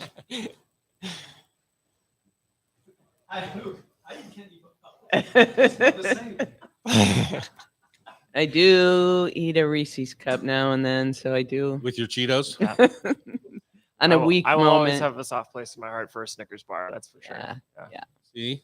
All the big But that's talk a different. before. It's very I different. was the only one that thing, was you know what I Different mean? occasion. It's a different thing. It's Yeah. I was the This only is one that was chocolate and that honest. is candy, and Yeah. those are. It's Yeah, I'm okay. honest. It's okay to have them. Okay. They're just But separate if from you each pick other. one candy, I probably pick Smarties. Smarties. Smarties. Wow. You know those? Yeah. Well, Let's get this on tape. Yeah. Here, make sure we have that. We're back in the kitchen here at the Hot Stove Society Show, 97.3 FM. And I want to say one thing. You finished the last segment by saying we're gonna snubbing into the taste of chocolate. We're just educating ourselves. We're I think it's educating very. ourselves. When you, 25 years ago, when you go to the chocolate aisle in the supermarket, it was not an issue. It was very simple. Today, it's a little bit more complicated because there are some really, really, really excellent or very pure chocolate and some not so pure. So it's actually just like wine. 25 years ago, there was only Gallo, white and red. Now there is a million different wines. So, You're exaggerating just a little bit, well, a Chef. little bit. You know what I'm saying. I'm trying to We're paint a welcoming picture. back to this segment Kelly Van Arsdale of Spinnaker Chocolate right here in Seattle area. We're out of the garage and into a real manufacturing facility. Congratulations. Thank you. We're making a business out of this. Congratulations. Thank you. And we talked about the difference in the last segment between where Pam and I started at Theo, where it was about fair trade, origin-based chocolating, making sure that everyone was taken care of, and how that kind of morphs when you're, as a company with shareholders, trying to make money. Yes. That's difficult, and you make some decisions that. I'm not unproud of Theo Chocolate. It's just a different company than where it started. What is it now? 15 years ago? 20 years ago? About right. Yeah. Yeah. So I'm still a shareholder. So I'm proud to be, all that sort of thing. So let's talk about your bars here. Now we learned a little bit about you and the company. And so what do we have in front of us? I'm salivating now because I have so much chocolate in my mouth. So we have 5 of our bars. All of our bars are single origin. So that for us, when it says 70%, just means 70% nibs and 30% sugar. So we're a 2-ingredient based chocolate maker. Obviously, the ones with sea salt and bourbon, that's extra ingredients. But all of our bars, we start out with just the 2-ingredient base. We try not to add anything extra. So no vanilla, no other flavor additives. We just want you to taste the flavor of the origin itself and see that distinction side by side with the other flavors. How much of the flavor of the origin is in your head? For example, you had to start with the Uganda, 70% Uganda. And the first thing I thought of was wild. It was like a wild Serengeti kind of in my mind flavor. It had aromas and things like that. So I don't know if that's just because I read the word Uganda. I've never been to Uganda. What do I know about it? But it's interesting. And then we go right into the Belize. So take us through the ones we have. Yeah, so I can kind of go through the flavor notes for each one, and maybe you guys can tell me if you tasted some of that. So for the Uganda, we do think of it as a little bit wild. It's definitely got a little floralness to it. Yeah. A little bit of sweetness and fruitiness, but it's on the darker, fudgier side of the bars that we make. But it's bright. The bright. flavor is Yeah, bright right off it's the bat. interesting. It's very bright. Yeah, and it kind of changes. That's the fun part about that bar is like over the course of the time that it's in your mouth, it changes flavor dramatically. Which is really cool. And then side by side with the Belize beans are just this sort of almost, we describe it usually as like a blueberry fruit flavor. And it kind of hits you right at the beginning, and it's quite fruity and quite nice, but not overpoweringly fruity. Yeah, I thought it was more tame for sure. Yeah. And then the Madagascar is probably the fruitiest that we make. And it kind of starts off mellow. And then at the end, there's this burst of red tart cherries. I thought there was, that's exactly what I thought. Then there was dark, dried cherry in there. Yeah. I couldn't believe it. I was like, that's cool. Yeah. And then I thought it was really interesting. You had us taste the Madagascar with sea salt right next to the Madagascar, and it really lets you know what salt does to your palate, right? Yeah. It does perk things up. Yeah, absolutely. Yeah, it changes the flavor quite a bit. It becomes a lot sweeter and obviously saltier, but yeah, it definitely changes the flavor quite a bit. And of course, salt and chocolate pair very well together. So that one's my personal favorite bar. I love our Madagascar because I think that's probably the first chocolate that I had as a single origin where I realized, okay, something tastes different here, right? This doesn't just taste like it's over roasted or it's dark. It's really a very Right. unique, interesting flavor. That really shows that each origin has a different flavor. It's a different profile. I mean, it's not a joke. It's actually true. Pam, you melted when you saw, no pun intended, when you saw the Madagascar, because that's your favorite of the whole Theo line too, right? It was certainly because of that bright tart cherry, and because of its clear example of how different the flavors can be. You put that against a Costa Rican or DR or Hershey and, bar, and it increases the consumer's confidence that they can taste the difference when they have those side by side. Yes, It's dramatic. Yeah, absolutely. You started the whole program or tour program at Theo Chocolate. People's eyes just burst open when they said, "Oh my God, I know what you're talking about now." Yeah, because they don't. I don't like me. I didn't believe it at the beginning, but you can really taste it. Absolutely. So, and that's fun to see the light bulb go off for people. All right. So then on the last one you had us, it's the Belize, which I thought was a little bit tame. It didn't jump out at me. But now you've added some 2-bar bourbon to it, which is a local distillery, and it changed dramatically. Yes. Yeah. So we actually, to make that bar, we get from the folks over at 2-Bar, we get a big bucket of bourbon, and we take our roasted nibs and we throw them right in the bourbon, and we soak them in that bourbon for about 24 hours. And then we put them in our proofing box. We bake off all the excess alcohol, all the moisture, so there's no alcohol left. And then we just make chocolate from there. So it's basically just retained all the flavor of the bourbon. It is really, really tasty. Yeah. It's a beautiful, and it's a fascinating. Your process and your ending product is magnificent. Thank you. Many of the booze chocolate are not very pretty. They're not very. This is well, they're in your face. They smack you across the face. And they're not pretty because they don't use, of course, the best booze or whatever. But this is very delicate and gorgeous. It leaves your palate with definitely wanting more. Yeah. So it's. I always think of chocolate and coffee as being kind of from the same world. I think they both are within 10 degrees of the equator. Is that right? Yeah. They're growing zones. Yep. And you often hear some of the same descriptors when people are talking about a cup of coffee as you do with these single origin chocolates. Right. Yeah. I love dark, rich coffee. I don't love when a coffee descriptor says it's chocolatey. I tend to move past it. I want something different from. It's interesting because here chocolatey I like. Yeah. We actually make, I didn't put it up there for you guys, but we actually make a coffee bar. So we take 2% ground coffee and throw it right in. We pair it with our Uganda. So we went like with almost a fruity Ethiopian coffee, and then paired that with the dark fudgy Uganda. And it's an incredible flavor. Incredible. I would like so that. good. I think I would like that too. Yeah, I would like that. Where can people find the Spinnaker chocolate bars? So we have our own retail space up in Ravenna. So you can come there. We are also starting to do wholesale around the city. So we're in a couple of coffee shops, a couple of bookstores, Kitchen and Market down in Pike Place, Leshai Market, things like that. So we're expanding a little bit, but obviously you can always come to our space. I think it's kind of fun for people to come in and see the whole production process. What's the website? SpinnakerChocolate.com. Pamela, as an experienced chocolatier who's been out in the marketplace around the world, any advice you would give this young man? I want to tell you my best account ever. Habitude Salon in the locks, because women are locked up there for like 3 hours and they go crazy that they can buy a chocolate bar. So go after some spas and hair salons. Okay. But of course, I spent my first 5 years with Theo traveling to all the natural food co-ops around America. Yep. And her people, by the way, those are her people. They're my people. But of course, that is where people, consumers go to look for this kind of product. So I love the food co-ops. Congratulations, and keep the integrity because it's absolutely magnificent. Thank you. Don't Really become a candy. Oh my. Thank you, Kelly. Thank you, Kelly. Thank you so much. SpinnakerChocolate.com. So go out and find some and eat some and have fun. Next thing you know, he'll be doing tamarind chocolate bars. Yeah, I can't wait to see that. That would be good. You think? We can try it. We're going to talk tamarind next here on the Hot Stove Society Show, 97.3 FM.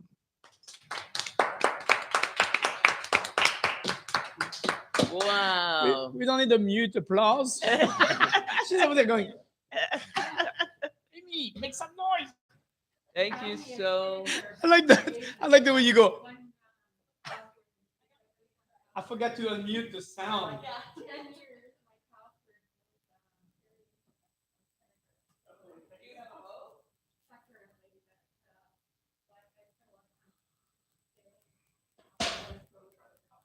Yeah.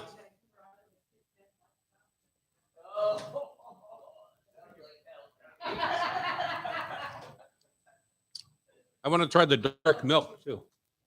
Oh yeah. That's all gone already? That's okay. Don't worry about it. I opened it for Princess Di. And that was that, huh? That coffee's good. So when you start to flavor chocolate, doesn't it become a candy bar? No, not if it's the cacao flavors. We call them inclusions. Yeah. And they're meant to complement the cacao. Yeah. Oh, Cameron has made a little cake.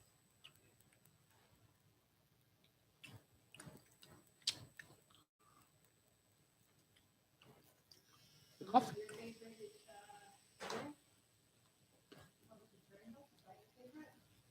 My favorite in the dark was the Madagascar. It was a cherry flavor. Mine was the Uganda. Uganda. The Uganda.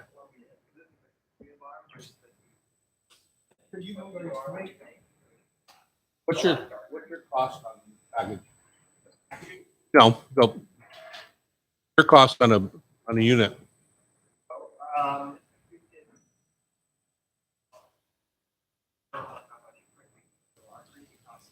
Yeah.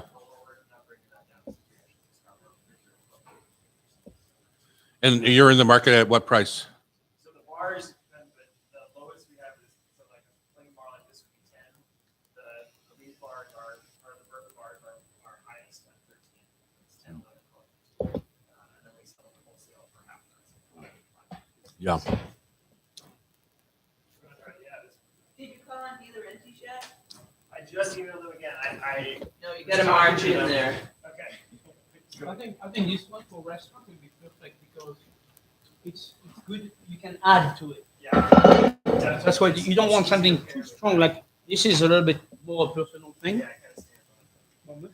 We make a brownie from Madagascar. It's like a sea salt caramel. Very rich. So you can only eat a small amount of it, but it's great. You need to sell this to the mole for all the Mexican restaurants to make mole with. Okay. Yeah. Yeah, they're really going to spend $10 a bar on making. That's why I was laughing when I was saying it.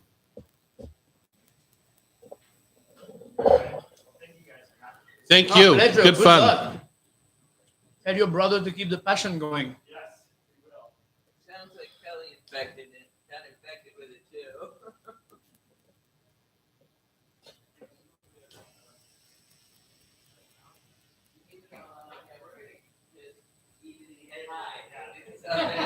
Or you can reseal the package and try and sell it at half price.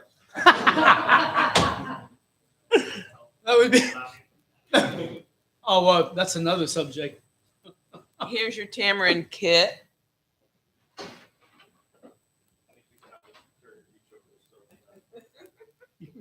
Mocking me. Seriously. I was like the little puppet. I couldn't reach. I was jumping like. No, it's more fun to watch her wrangle it. What's in your juice? It's I'm offering you a tea. You should have one of these. Yeah.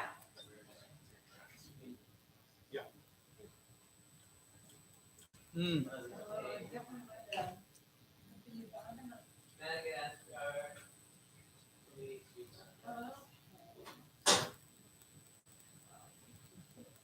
That's what I keep in my house.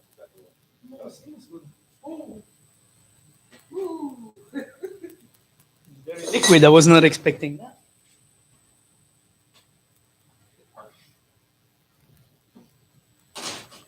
I love that. Well, you know, it's just like anything else. Thank This is like when you add sugar to Appreciate anything. it. Yeah, enjoy it. All right. Thank you. Thank you.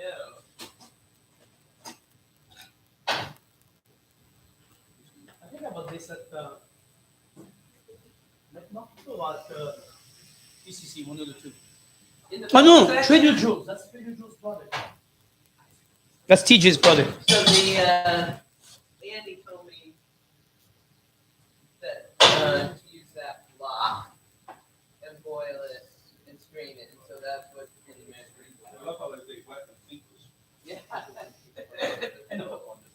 loaded.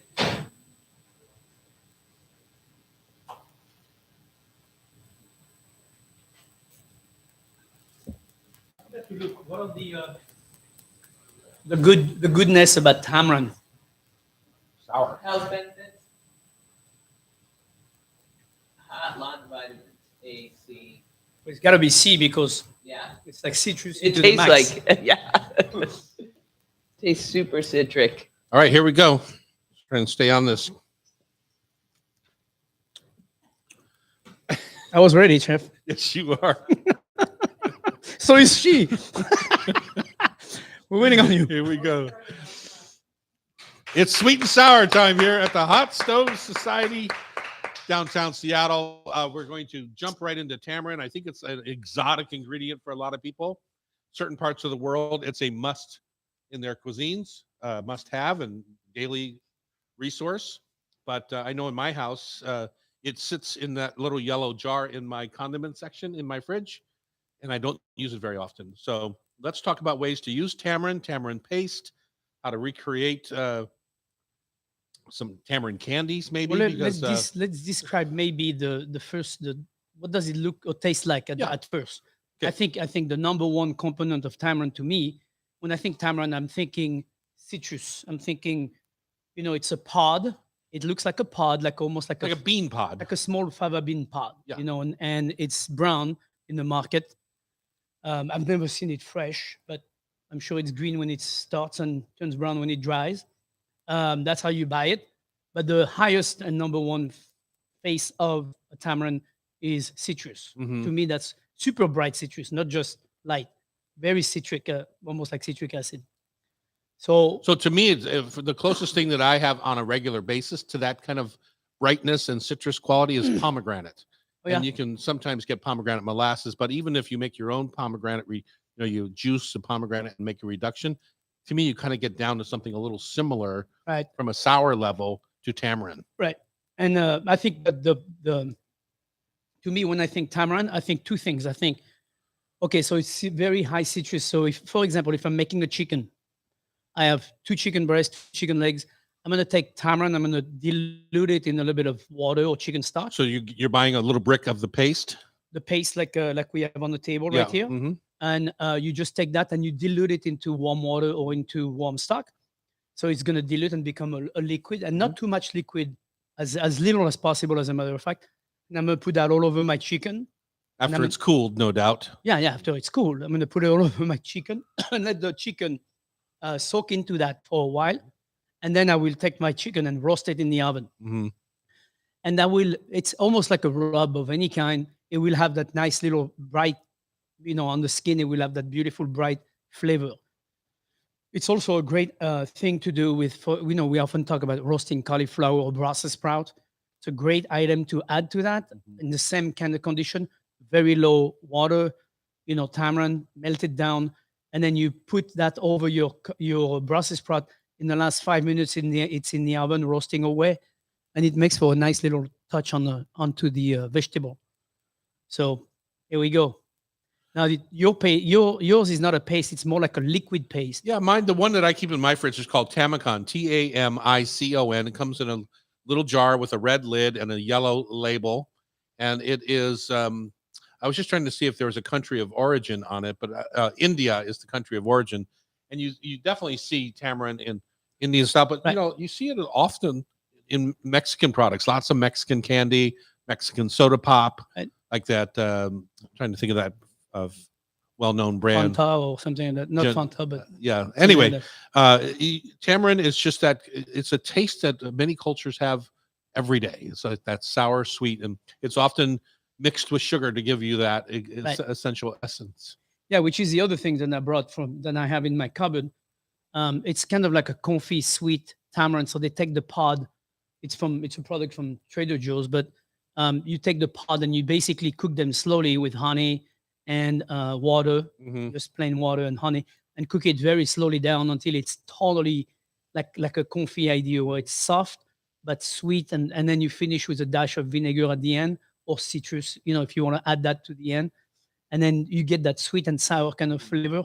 It's really delicious. I think it's a easy product to use if you're doing, for example, coming in season is strawberry tart. For me, that's my season. When the strawberries are going to be ripe at the end of June in Seattle, we're going to have those gorgeous strawberry.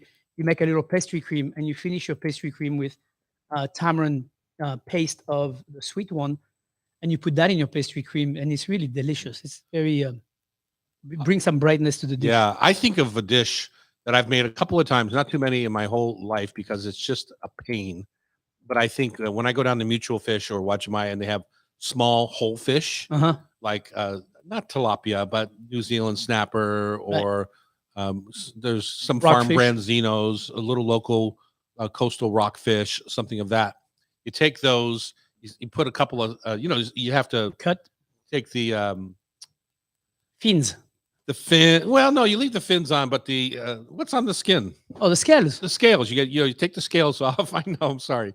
And then you put a few slices into the thick parts of the fish. But these fish are small enough. You don't need more than 2 or 3 slices on both sides. And then you dredge it in cornstarch and you deep fry it. And while you're doing that, in another pan, take the ingredients that you would make, say, nuoc cham out of, which is lime juice, sugar. Add tamarind paste to that. Serrano chilies. You want it to be perky, right? Not just in sour, but in a little bit of pepper heat. And you could take some lemongrass or some threads of ginger, some garlic, and make this nice little dipping sauce. I like to pour it over. So I'll take my whole perch, my rockfish, and I'll deep fry it in my wok, nice and crispy. The cornstarch gives it a beautiful crispy edge. Put it on a platter and then pour over this tamarind sauce right over top of the fish, and it drips into those cuts that you've made. Right. And so typically you're going to take your chopsticks, you're going to eat with friends, and the chopsticks, you're just going to take chunks of the fish off. Right. But it's already got that lovely tamarind glaze on it. And it's, to me, a revelation in how to take a little white fish that doesn't have a ton of flavor and really perk it up, really bring it out. It's also, when you dilute it, it makes a great dressing. I mean, you take this with a little Dijon mustard, you take the tamarind paste, you put it with a little, instead of using water, you can use olive oil. You gently warm up your olive oil, mix your tamarind paste in it, and a little Dijon mustard or wasabi if you want to get really perky. And then use that as a dressing for your vegetables, radishes, cucumbers, especially in the spring, radishes, cucumber, kohlrabi, a lot of those radishes. Radishes come in many forms. I think of kohlrabi being radish-like, daikons. Yeah. And you can shred all those vegetables if you want, and then put that dressing all over it, and use that as on top of a lettuce or as a garnish to another dish or an entree, I should say. So it's a very easy item to use. And like you said, I have it in my cupboard the same way, and I don't think about it enough to use it. And it's a shame because it's a beautiful ingredient. Right. When you go to Indian restaurants, I happen to go out on my way home, and I go to Saffron up on, I want to say it's 105th, right up by Northgate. And I end up at the bar there when I'm late and I'm tired. I've taught a class here at the Hot Stove. I think they're open till 10, which is really nice. And I'll go in and have the lamb chops, and I'll have a little tamarind chutney cool. with the lamb chops. Great little condiment to go with it. They have a mint chutney, a tamarind chutney, and I just love it. It's just so. What's in their chutney? Onions and. I would guess, I would think that they might even buy it. I don't know. Maybe they make it. Oh yeah. But it just would be something that would be reduced onions, the tamarind paste. I think it has citrus in it, although it's hard to tell sometimes with tamarind because it tastes so lemony already that, but it is thickened with something. So I'm not sure if they're using the tamarind paste itself to thicken it, which is possible. Right. But it's a very tasty condiment for barbecued meats. Right. No, absolutely. I mean, it's putting it onto lamb chops. That would be delicious. I can see that. Why not? Yeah. Yes. There were also baking suggestions for some cakes and combining it with chocolate in a fudgy kind of way. And I got to thinking that it reminded me of when you experience cardamom in the Scandinavian cuisines. When you have it, you're like, oh, why don't I have cardamom more? Because it has that alternative twist and new flavor. And now tamarind is in that school for me, and I want to have like a rich pound cake with chunks of that, especially that candied Yeah. tamarind. It would be so easy to do. Like if you were doing a banana bread, that's what I'm thinking of right now. Banana bread, you could put a bunch of these chunks of tamarind confit, sweet confit. That would be delicious in there. And you So said you good. bought that at Trader Joe's? Yeah, I've had that before. Honestly, I mean it's a bag. It's twice as big as this. I probably have this for 2 years. Mm-hmm. Time to use it. Well, I use it, but it's pretty potent. It's so rich. Can't use the whole thing. But rice pudding is another place where I was thinking, you do a nice Oh, rice yes. pudding and you put chunks of that in there. Oh, I would love to see if that melted down, like when you made the banana bread or the rice pudding, if it's hot rice pudding, if it melted down like little chunks of toffee would or caramel, where in yeah, ice it cream, won't, you it know won't how get hot like No. toffee, it but won't get soft like that when you're. I think it would be soft. But by the time it's finished to bake, because it's already soft on its own right now because it's cooked. Right. So it would make like a little pot dot into your bread. So that would be good. I think that would be super fun. Yeah. Okay, it's time for Rub with Love Food for Thought Tasty Trivia coming to you here next at the Hot Stove Society Show, 97.3 FM. Edna Mode, we're looking for you. Edna Mode in the house. Let's go. Amy, thank you. Susan, you and Edna are going to team up It's against. great. It's great because you're behind the bushes over there. And you go, ooh. I'm like, whoa. Yeah. Yeah, you can move up here. That would be great.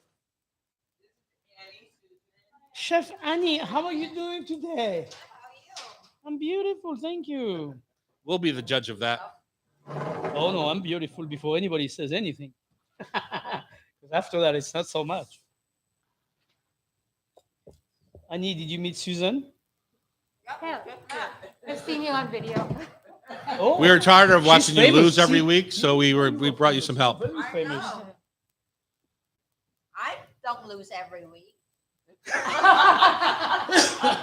It was like a delayed reaction. I was like, what? What? We were talking about how famous she was, and she goes, I don't lose every week.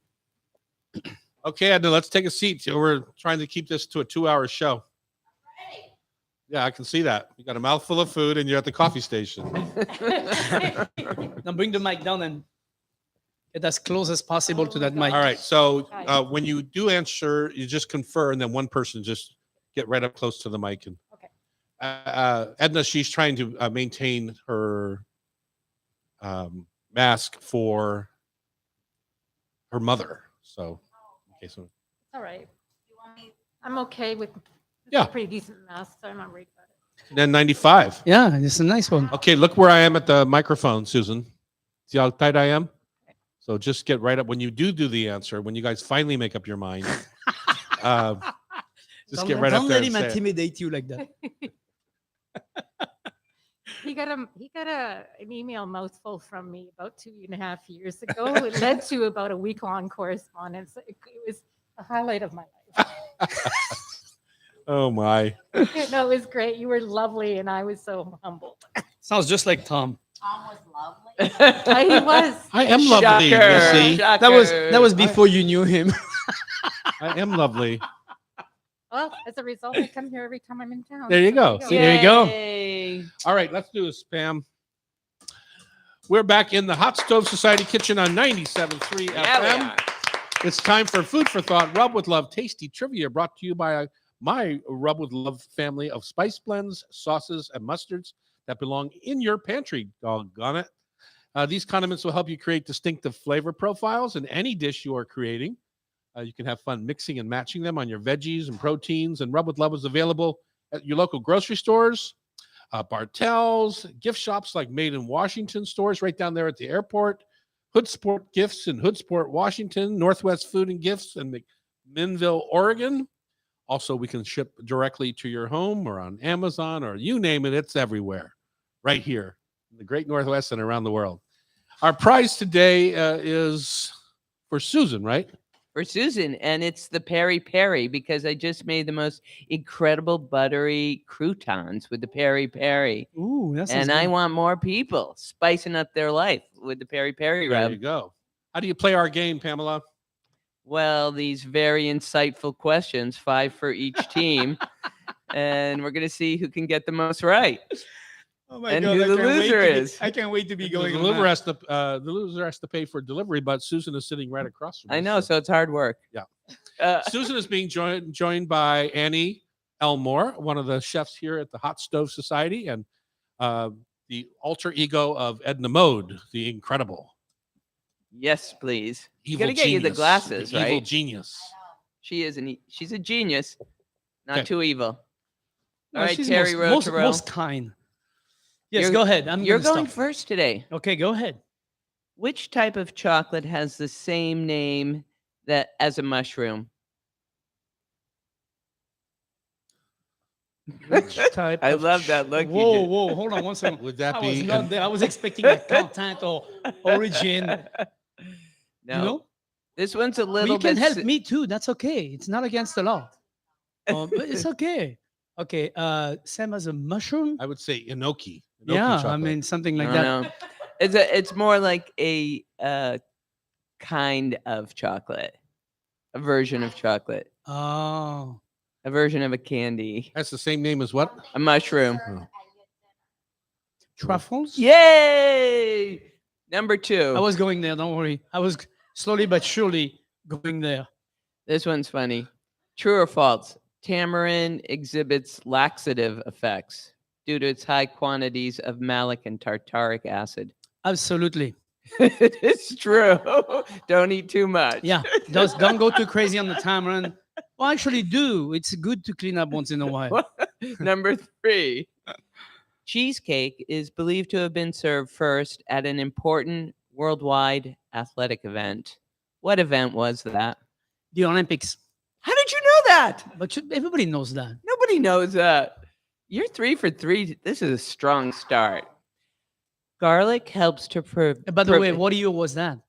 I don't know. It wasn't in my Mantelligence trivia. Was it in Paris? I have no You did- idea. I was just purely guessing. It was brilliant. Garlic helps to prevent heart disease as Yes. it helps to lower the level of what Dracula. in our blood. Dracula in your life. White cell. Cholesterol. Oh, that too. Because that wouldn't be good if it glow down your white cell. You'd be going, wait, I'm dying. What's going on? You didn't get that one. No, I did not. Number 5. What fruit family do plantains belong to? The I know this. Yes, you do. It's not lilies. It's not dahlia. It's what's that? Oh my God. What's that fruit that we eat? Yep, same shape.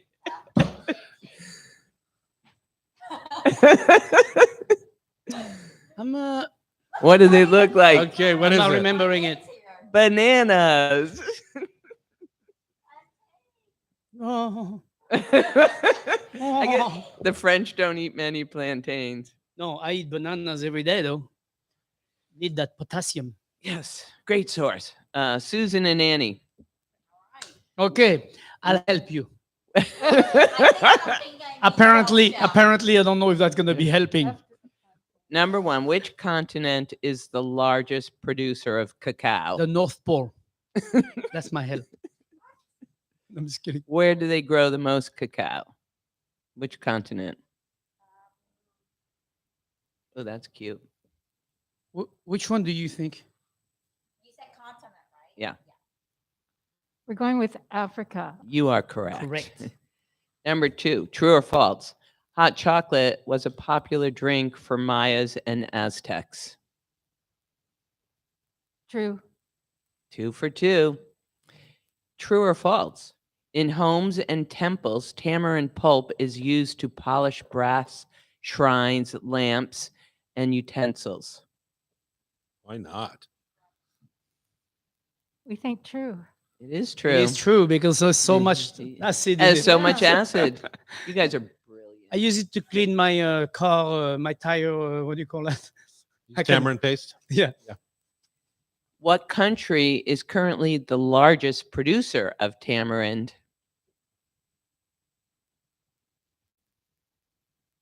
Thailand?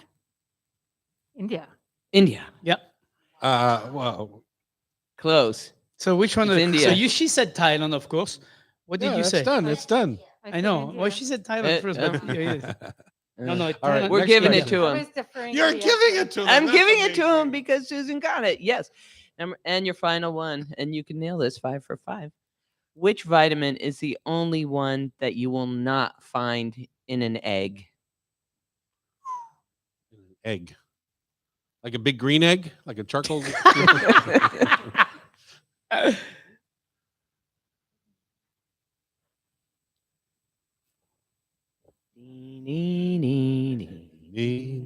What's your guess, Susan? My guess was vitamin B, but B, B. as in baby. I fit.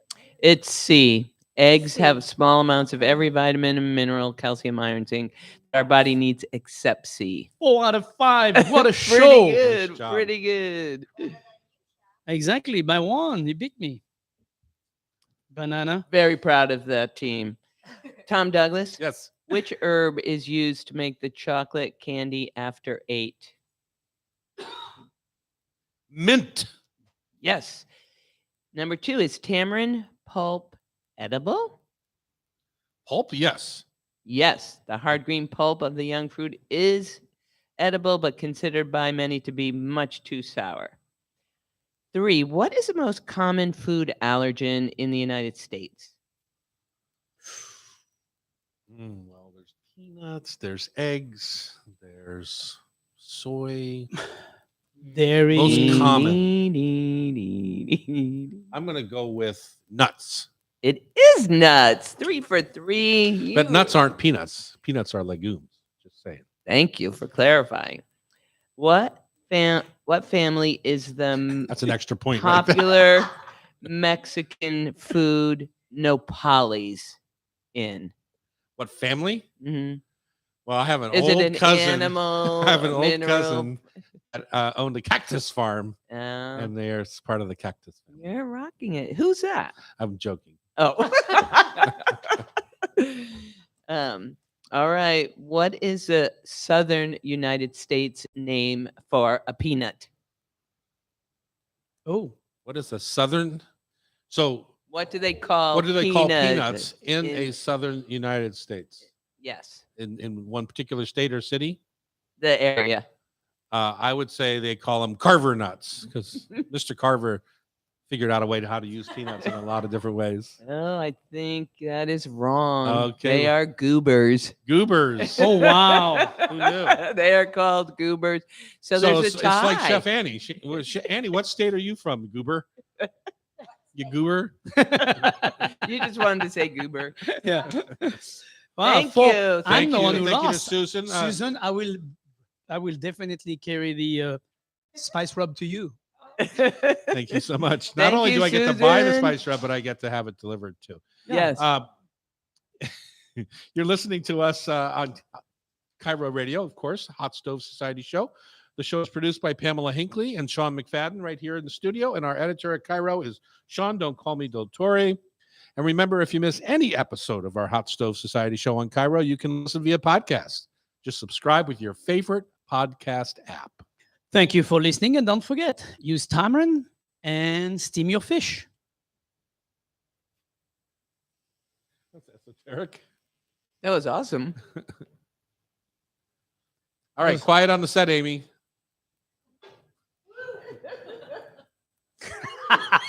Finally, she didn't mind That her was hilarious. applause. Now you say that she's making I know noise. she was a mime. She was miming her applause earlier, and now she makes noise. Oh. Hi, I'm quiet on the set, please. Hi, I'm Chef Tom Douglas. And I'm Terry Roturo, the chef in a hat. This afternoon on the Hot Stove Society radio show, we talk about a new Seattle chocolate maker, Spinnaker Chocolate. It's International Hummus Day, and it's Chinese steam food for a reason. Tangy tamarind, peak of the season, purple broccoli. Yes. It's All a right. wrap. That was a lot of fun. Thank so you, much. you Thank you too. for coming, Thank you Susan. for watching. We appreciate it. Bye, YouTubers. Thank you so much for being on.